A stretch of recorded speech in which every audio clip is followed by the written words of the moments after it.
Hello friends, welcome to ఏకేఎస్ఐఎస్ academy daily current affairs. So యథావిధిగా మనం నేను ఇచ్చిన క్వశ్చన్ ముందుగా చూద్దాం.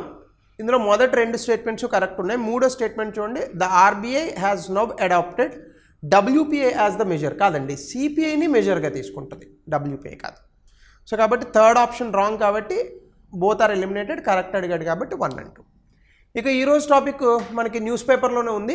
G7 సమ్మిట్కి సంబంధించి భారతదేశం G7లో సభ్యత్వ దేశం కాదు, కానీ G7 సమ్మిట్కి సంబంధించి అభివృద్ధి చెందినటువంటి దేశాలను వాళ్ళు పిలుస్తూ ఉంటారు. ఎందుకంటే ప్రపంచానికి సంబంధించినటువంటి విషయాలను మాట్లాడి చర్చించేందుకు గాను మనతో పాటు ఇంకా చాలా దేశాలను పిలుస్తారు.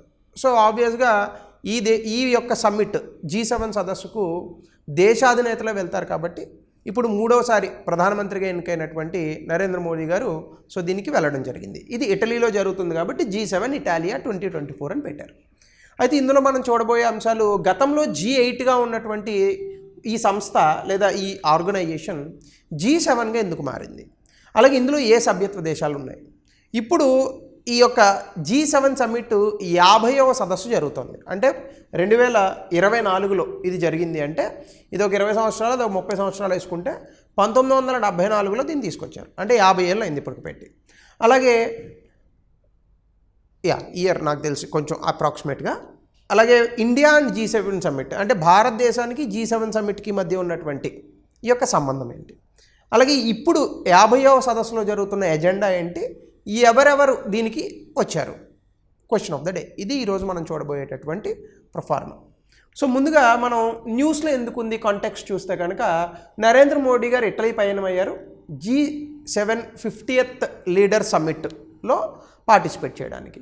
మోడీ గారు పిఎం అయిన తర్వాత ఇది ఫస్ట్ ఓవర్సీస్ జర్నీ. అంటే ఫస్ట్ ఓవర్సీస్ జర్నీ అంటే నా ఉద్దేశం 2014 నుంచి అని కాదు, 2024లో ఎన్నికలు జరిగిన తర్వాత ఫస్ట్ ఓవర్సీస్ జర్నీ అని అర్థం. తర్వాత ఇప్పుడు చాలా బయలేటరల్ టాక్స్లో ఉంటారు. డెఫినెట్గా ఇప్పుడు G7 సమ్మిట్కి సదస్సుకి భారతదేశంతో పాటు ఇంకా చాలా దేశాలు వస్తాయిగా. ఈ దేశాలన్నిటితోని కూడా మనకి ద్వైపాక్షిక సంబంధాలు ఉంటాయి కదా. ఈ ద్వైపాక్షిక సంబంధాలు అలా పక్కెళ్ళి మాట్లాడుకుంటారనమాట. అంటే ఇప్పుడు ఫర్ ఎగ్జాంపుల్ G7 సమ్మిట్ జరుగుతూ ఉంటుంది, జో బైడెన్ అలా వెళ్ళి మనం మాట్లాడుకుందాం అని పిలుస్తారు. ఆ పక్కకి వెళ్ళి ఏదో మాట్లాడుకుంటారు ఇండియా యుఎస్ఏ, లేదా రష్యా అలాగా రాదు ఎందుకంటే రష్యాని బ్యాన్ చేశారు, లేదా మరొక దేశం ఏదో వస్తుంది, చైనా వాళ్ళు వస్తారు. సో జిన్పింగ్ అలా పక్కెళ్ళి మాట్లాడుకుందాం అని మాట్లాడుకుంటారు. అంటే దేశాధినేతలు మాట్లాడుకునే విషయాలు ఏముంటాయి, కుశల ప్రశ్నలు ఏమీ ఉండవు కదా. దేశాలకు సంబంధించినటువంటి విషయాలు ఉంటాయి, వాణిజ్యం కావచ్చు, ఇంకా ఇతరత్ర విషయాలు. అలాగే కీ ఫోకస్ దేని మీద ఉండబోతోంది అంటే, ప్రపంచంలో డెఫినెట్గా మారుతున్నటువంటి వాతావరణ పరిస్థితులకి ఎనర్జీ అంటే విద్యుత్ ఉత్పత్తి కానీ, లేదా ముడి చమురు కానీ, ముడి చమురు స్థానంలో మనం తీసుకొస్తున్నటువంటి పునరుత్పాదక శక్తి రెన్యూబుల్ ఎనర్జీకి సంబంధించి కానీ ఎక్కువగా టాక్స్ ఉన్నాయని అంటున్నారు. సో దీంతో పాటుగా ఆర్టిఫిషియల్ ఇంటెలిజెన్స్, అంటే ఇప్పుడు పెరుగుతున్నటువంటి నూతన సాంకేతికత, ఈ యొక్క కృత్రిమ మేధస్సు పైన కొన్ని డిస్కషన్స్ ఉండొచ్చట.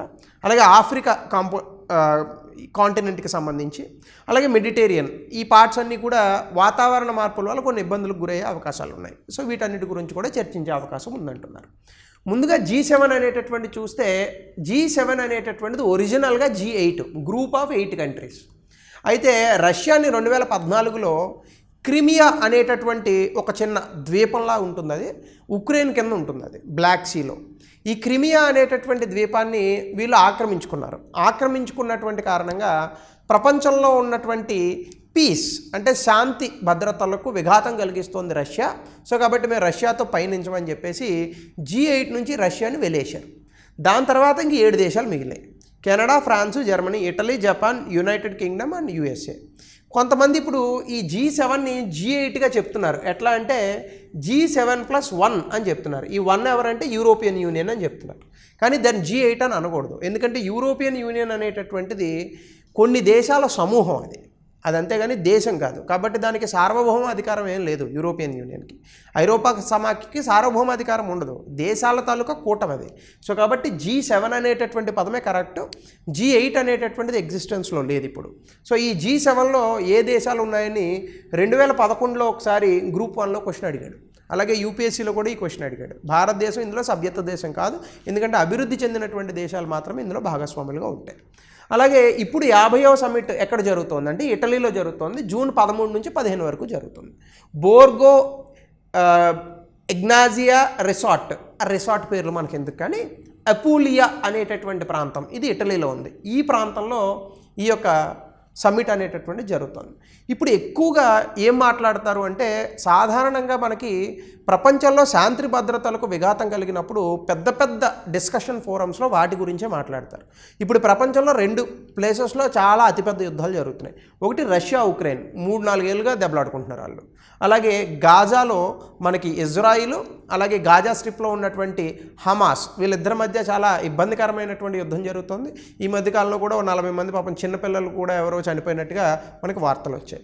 సో ఆ రకంగా ఈ రెండిట్ల గురించి కూడా సెంటర్ స్టేజ్ డిస్కషన్స్ ఉంటాయని చెప్తున్నారు. లాస్ట్ ఇయర్ అంటే 2023లో జపాన్లో హిరోషిమా అనేటటువంటి ప్రాంతం తెలుసు కదా మీకు, హిరోషిమా నాగసాకి అణుబాంబులు పడ్డాయి. ఆ ప్రాంతంలో లాస్ట్ G7 సమ్మిట్ అనేటటువంటి జరిగింది. సో ఎగ్జామినేషన్లో ఇవి మనకి క్వశ్చన్లుగా అడిగేటటువంటి అవకాశం ఉంది. You can note it down in your notes. అలాగే భారతదేశానికి సంబంధం ఏంటి? ముందుగా మోడీ గారు G7 సమ్మిట్కి రావడం జరిగింది. ఇది 5వసారి మోడీ గారు వరుసగా G7 సమ్మిట్కి వెళ్ళడం. ఇప్పటి వరకు భారతదేశం 10 సార్లు G7 సమ్మిట్లో భాగస్వామ్యం పంచుకుంది. ఇప్పుడు కనుక వెళ్తే ఆల్రెడీ వెళ్ళారు కాబట్టి మొత్తం 11 సార్లు. సో ఇండియాస్ ఫారెన్ సెక్రటరీ దీనికి సంబంధించి డీటెయిల్స్ అనేటటువంటి వాటిని ఇచ్చారు. ముఖ్యంగా ఏం చెప్పారంటే, G7 సమ్మిట్కి భారతదేశానికి వచ్చినటువంటి ఆహ్వానం అనేటటువంటిది చాలా ప్రాముఖ్యమైనది. ఎందుకంటే ప్రపంచవ్యాప్తంగా జరుగుతున్నటువంటి ఇబ్బందికరమైనటువంటి పరిస్థితులను చర్చించేటప్పుడు భారతదేశాన్ని కూడా పిలుస్తున్నారు అంటే అది భారతదేశం యొక్క ఖ్యాతి పెరుగుదలకు మంచి సూచకంగా మనం అభివర్ణించాలి అనేటటువంటి ఉద్దేశంతో ఫారెన్ సెక్రటరీ ఒక డీటెయిల్డ్ నోట్స్ని రిలీజ్ చేయడం జరిగింది. ఈవెన్ అది న్యూస్ పేపర్లో కూడా వచ్చింది. అలాగే మనం చూస్తే 50th G7 సమ్మిట్లో ఎజెండా ఏంటి? ఖచ్చితంగా కొన్ని కీ ఏరియాస్ ఉంటాయి.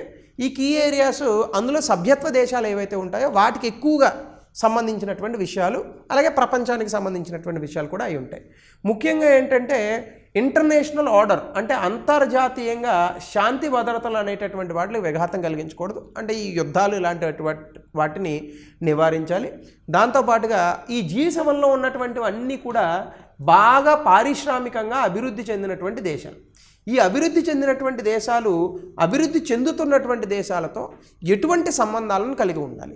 అలాగే మార్కెట్కి సంబంధించి కానీ, లేబర్ మూవ్మెంట్కి సంబంధించి కానీ, పెట్టుబడులకు సంబంధించి కానీ, వాతావరణ మార్పులకు సంబంధించి ఈ యొక్క అభివృద్ధి చెందుతున్నటువంటి దేశాల్లో అభివృద్ధి చెందినటువంటి దేశాల యొక్క పాత్ర ఏమిటి, ఇలాంటి విషయాలన్నీ కూడా చర్చించడానికి G7 అనేటటువంటి దాన్ని వేదికగా తీసుకుంటున్నారు. ఇందులో భాగంగా 6 టాపిక్స్ని ఇక్కడ 6 సెషన్స్లో కండక్ట్ చేస్తారు. ముఖ్యంగా అందులో ఆఫ్రికా ఖండం గురించి, ఎందుకంటే బాగా వెనకబడిన ఖండాల్లో అదొకటి. క్లైమేట్ చేంజ్, వాతావరణ మార్పులు, అభివృద్ధి. దాని తర్వాత మిడిల్ ఈస్ట్ అంటే ఈ యొక్క ఇజ్రాయిల్ ఈ ప్రాంతంలో జరుగుతున్నటువంటి యుద్ధాలు, దాని కారణంగా దాదాపుగా 30,000 మంది అంతమంది చనిపోయారట. సో దీన్ని ఎలా ఆపాలి? అలాగే రష్యాకి ఉక్రెయిన్కి జరుగుతున్నటువంటి యుద్ధంలో ఉక్రెయిన్ కూడా చాలా దెబ్బతింటోంది. ఈవెన్ రష్యా కూడా ఆర్థికంగా చాలా ఇబ్బంది పడుతుంది. సో ఈ విషయాల గురించి మాట్లాడతారు. అలాగే యుద్ధాలు ఎప్పుడన్నా జరిగితే మనకి ఏమవుతుందంటే అక్కడ ఉన్నటువంటి సామాన్య ప్రజానీకం కొలాటరల్ డ్యామేజ్కి లోన్ అవుతారు. కొలాటరల్ డ్యామేజ్ అంటే ఏంటి? మన పక్కన బాంబు పేలింది అనుకోండి, అందులో ఏదో వచ్చి గుచ్చుకొని మనం చచ్చిపోయాం అనుకోండి, దీన్ని కొలాటరల్ డ్యామేజ్ అంటారు. మనకేం సంబంధం లేదు, అక్కడ బాంబు పేలింది, అది వచ్చి మనకు తగిలింది. అయితే ఇది వినడానికి ఏదోలా ఉంటుందేమో కానీ ఆ పరిస్థితుల్లో ఉన్న వ్యక్తులకి జీవన్మరణ సమస్య. మీరు ఆలోచించండి, ఇజ్రాయిల్ హమాసు ఎవరి రీజన్స్ వాళ్ళకు ఉన్నాయి. ఇజ్రాయిల్ తాలూకా కారణాలు ఇజ్రాయిల్కు ఉన్నాయి, హమాస్ కారణాలకు హమాస్కు ఉన్నాయి. వాడు ర్యాకెట్లు వేస్తున్నాడు, వీడు బాంబులు వేస్తున్నాడు. పోయేది ఎవరు? చిన్నపిల్లలు చనిపోయారండి. చిన్నపిల్లలకి హమాస్ అంటే ఏం తెలుసు, ఇజ్రాయిల్ అంటే ఏం తెలుసు పాపం. సో వీళ్ళు చనిపోవడం కొలాటరల్ డ్యామేజ్కి ఏమవుతుంది? ఖచ్చితంగా అక్కడ ఉన్నటువంటి ప్రజానీకం, భరించలేనటువంటి ప్రజానీకం ఏమవుతారంటే మైగ్రేట్ అవుతారు, వలసలు వెళ్ళిపోతారు. ఈ వలసలు ప్రపంచవ్యాప్తంగా పెరుగుతున్నాయి. 1971లో పాకిస్తాన్, బంగ్లాదేశ్ కొట్టుకుంటే వలసలు భారతదేశానికి పెరిగాయి, పక్కన మనం ఉన్నాం కాబట్టి. సో వలసలు అనేటటువంటివి పెరిగితే చాలా ప్రమాదకరమైనటువంటి పరిస్థితులు వస్తాయి. సెక్యూరిటీ సమస్యలు, ఆహార సమస్యలు, మానవాళి అంతరించిపోయేటటువంటి శుభసూచకాలు ఇవన్నీ. సో కాబట్టి దాని గురించి మాట్లాడతారు. అలాగే Indo Pacific and economic security, అలాగే హిందూ మహాసముద్రము, పసిఫిక్ మహాసముద్రము, దాంతోపాటుగా అక్కడ జరిగేటటువంటి వాణిజ్యము, మరొకటి ఆర్థిక వ్యవస్థలకు సంబంధించి ఆర్థిక సంక్షోభాలకు లోనవ్వకుండా ఆర్థిక భద్రత, ఈ విషయాల గురించి మాట్లాడతారు. అలాగే ఆర్టిఫిషియల్ ఇంటెలిజెన్స్, కృత్రిమ మేధస్సు, ఎనర్జీ, ఆఫ్రికా మెడిటేరియన్, ఆ ప్లేసెస్లో వచ్చేటటువంటి ఇంకా ఇబ్బందికరమైన విషయాలు, వీటి గురించి కూడా మొత్తం ఈ 6 టాపిక్స్ని కూడా చాలా కూలంకషంగా చర్చించేటటువంటి అవకాశం ఉంది.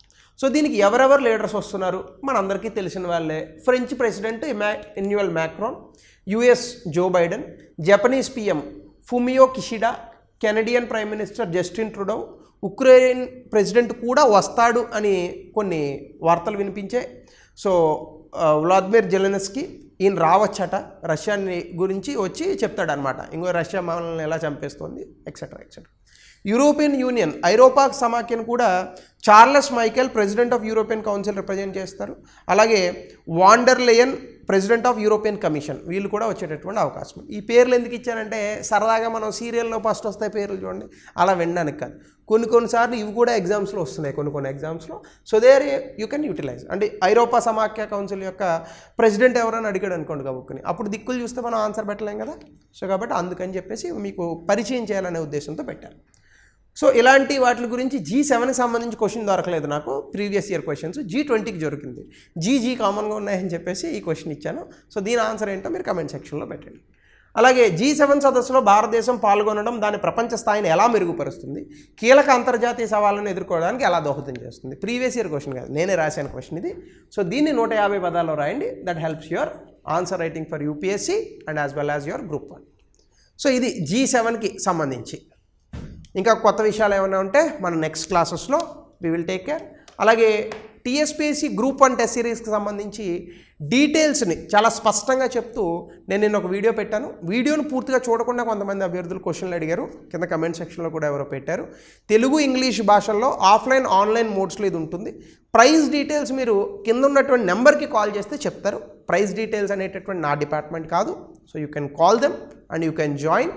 సో ఎంత స్పీడ్గా మీరు Group 1 ప్రిపరేషన్ మొదలు పెడితే అంత ఫాస్ట్గా మీరు ఆన్సర్ రైటింగ్ని అందుకునే అవకాశం ఉంటుంది. సో ఇది ఈరోజు విషయాలు. సో రేపు కలుద్దాం.